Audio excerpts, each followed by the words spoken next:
One of the main things it does is calcify the pineal gland, keep people as dumbed down as possible. When you see someone like the Pope and he's got the staff with the pine cone on it, not only is that interesting, but he's wearing a mitre hat. There's a hidden connection between the pine cone, the pineal gland, and the Vatican, one that goes far deeper than anyone imagines. Matthew Lacroix is going to reveal the truth behind it all. I have to warn you, what you're about to hear might upend everything you thought you knew.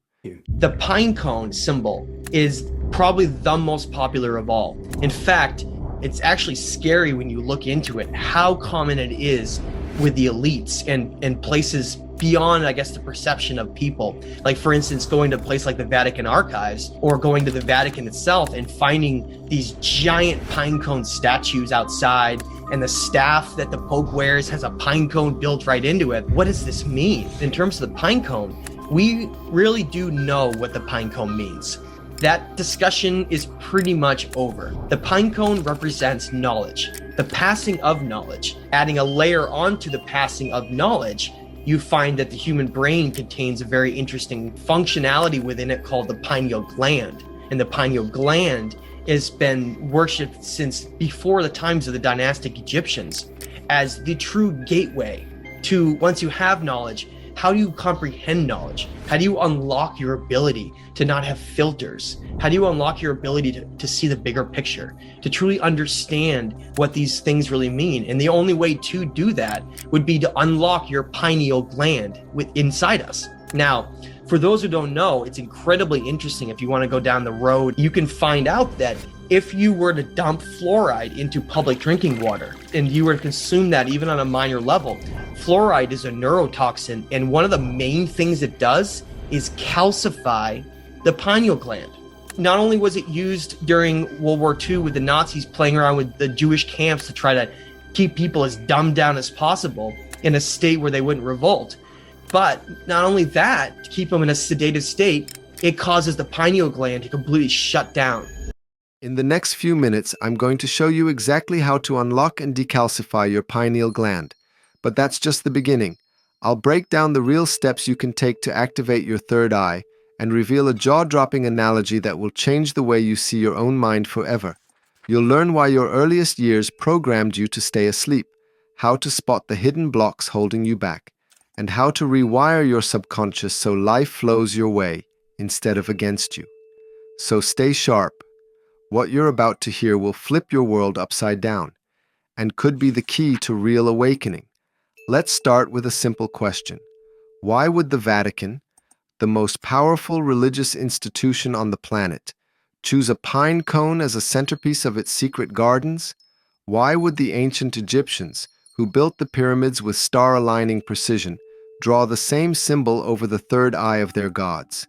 What is it about the pine cone that links the Vatican, Babylon, Sumer, Egypt, and India, civilizations separated by oceans, yet united by this one shape? If you think that's a coincidence, keep listening, because by the end of this video, you will not only know the answer, you will never see the world the same way again. Let's start at the source, inside your head. Deep in the center of your brain, behind the eyes, sits a tiny gland no bigger than a grain of rice, the pineal gland. Scientists know it regulates sleep, producing melatonin to guide your body's rhythms. But to philosophers, mystics, and spiritual masters, the pineal gland is something much more profound. The third eye, the seat of the soul, the gateway to higher perception. How did we lose this knowledge? Why is the pineal gland, the supposed seat of the soul, almost never mentioned in the world's mainstream religions, except in esoteric traditions? Why do elites, religious leaders, and secret societies venerate this symbol so obsessively while the public is told it's just a fairy tale? Here's where things get uncomfortable, because it turns out there's a war going on, not just over your body, but over your consciousness itself, and the front lines are hidden in plain sight. Why did the ancients call the pineal gland the third eye? What did they know that we have forgotten? To understand, let's look at the story of Pinocchio, a children's tale you thought you knew. The name Pinocchio isn't random. Split it up and you get Pino, Pineal, and Occhio, Eye. The pineal eye. The story is not about a wooden puppet becoming a real boy. It's an allegory for the spiritual journey from ignorance to awakening, from being a puppet of society's strings to activating the inner eye and becoming truly real. In the story, Pinocchio's nose grows longer every time he tells a lie. Lies distort reality, keeping us from seeing with true vision. Only when Pinocchio chooses truth, chooses to awaken and act with integrity, does he earn the right to become a real human. It's the story of every seeker, every person longing to break free of conditioning and see the world as it truly is. But why has this knowledge been buried? The answer lies in control. Imagine a society where every individual knows how to access higher states of consciousness, knows how to perceive beyond the five senses, unlock creative genius, heal the body, and communicate with the deeper mind. Would such a population be easy to govern, to frighten, to divide? Here's the uncomfortable truth. From the water you drink to the news you consume, forces are working tirelessly to keep you asleep, to keep your pineal gland dull, calcified, inert. Let's talk about fluoride. For decades, fluoride has been added to drinking water, allegedly to protect our teeth. But few realize that fluoride has a special affinity for the pineal gland. It accumulates there over time, causing calcification, literally turning this delicate organ into a stone. Studies have shown that by midlife, the average person's pineal gland is more calcified than any other organ in the body. The result? Diminished intuition, blunted creativity, a narrowing of perception. Why would this be?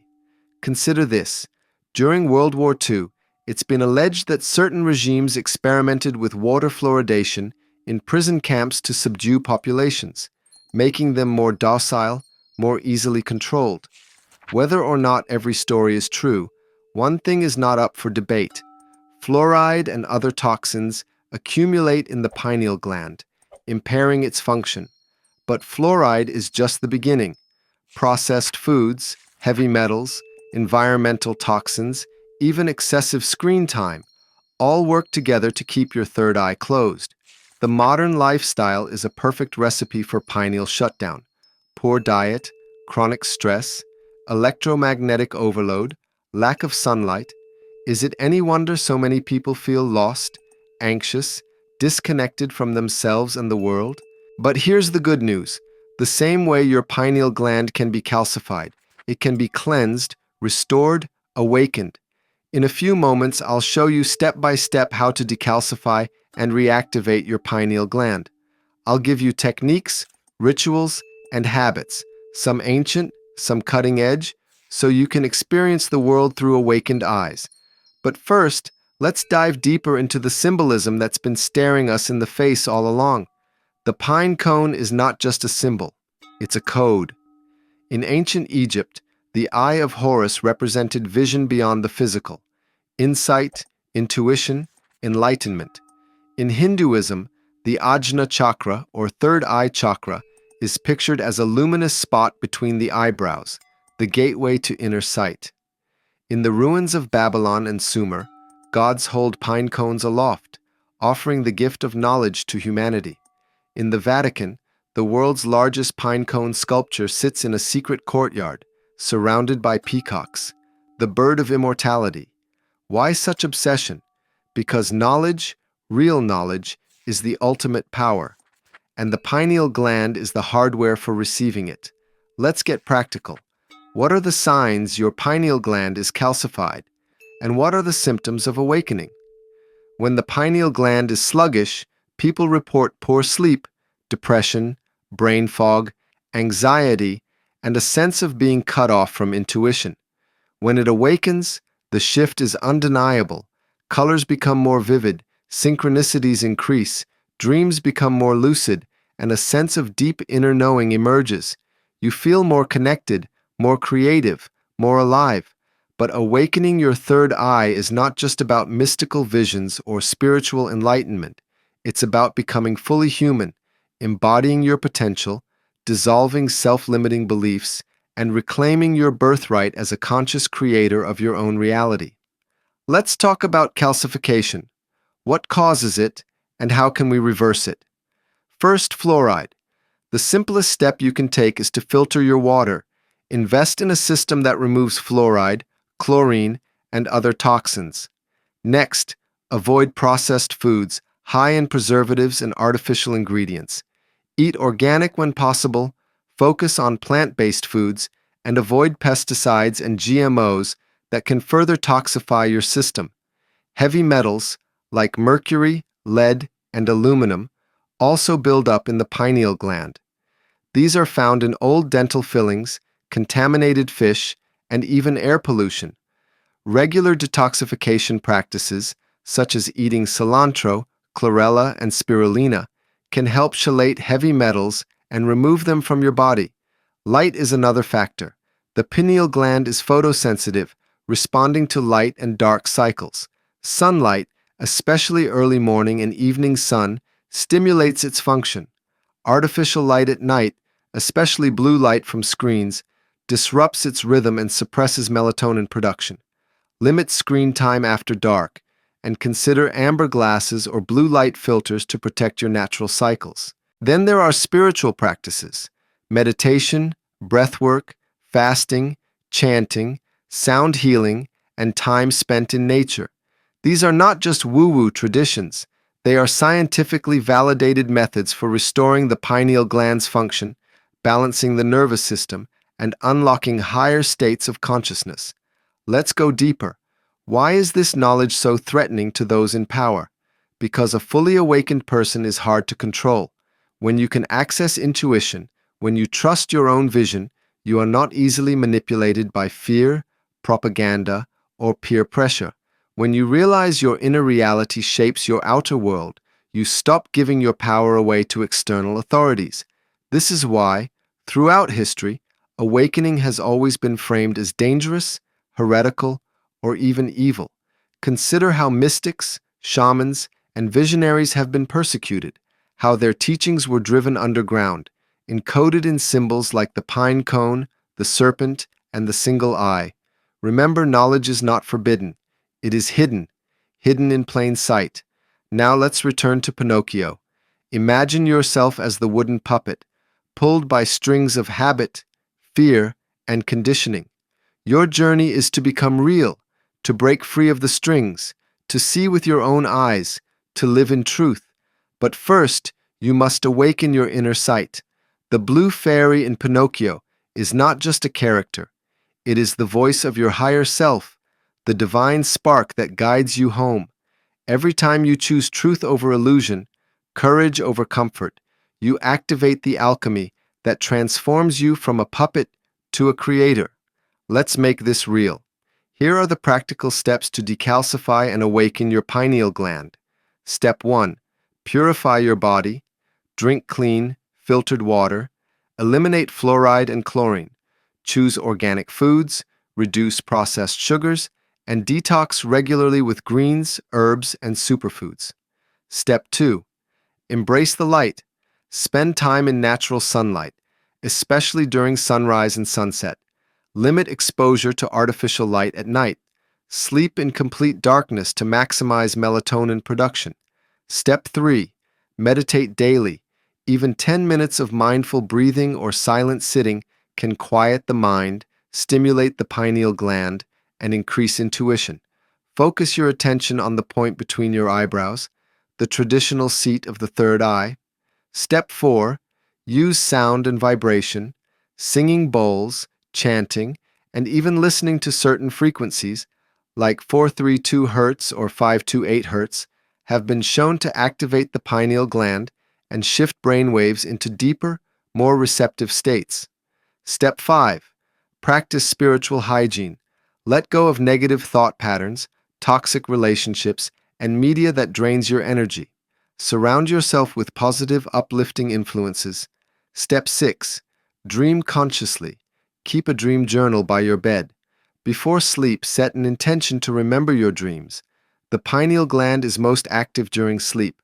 Lucid dreaming is a sign of its awakening. Step 7. Trust your intuition. The more you act on inner guidance, the stronger it becomes. Synchronicities, flashes of insight, and moments of inspiration are all signs your third eye is opening. Step 8. Seek truth relentlessly. Question everything, including this video. Research, meditate, reflect. Truth is not a dogma, but a living experience. Step 9. Give yourself permission to awaken. No one else can do it for you. Awakening is not a one-time event, but a journey, a process of peeling back layers, dissolving illusions, and embodying your true self. Let's talk about the science behind all this. In recent years, neuroscientists have begun to validate what mystics have said for millennia. The pineal gland is packed with photoreceptors, cells that detect light, just like those in your eyes. Some researchers believe it can produce DMT, the spirit molecule, which is associated with near-death experiences, mystical states, and altered consciousness. Experiments with meditation, sound, and light have shown measurable changes in pineal function, improving sleep, mood, cognition, and creativity. The connection between the pineal gland and higher states of consciousness is no longer just theory. It is being proven in labs around the world, but the most powerful proof is your own experience. Try the practices. Keep a journal. Document the changes in your perception, your dreams, your sense of connection. Awakening is not about belief. It's about direct knowing. So why does the Vatican keep a giant pine cone on display, surrounded by symbols of immortality and rebirth? Why did the ancient Egyptians place the eye of Horus over the third eye of their gods? Why do secret societies use the single eye in their rituals and iconography? Because the greatest secret is that the door to awakening is inside you. The pineal gland is the key, and those who wish to keep humanity asleep know that as long as we are cut off from our own power, we are easy to control.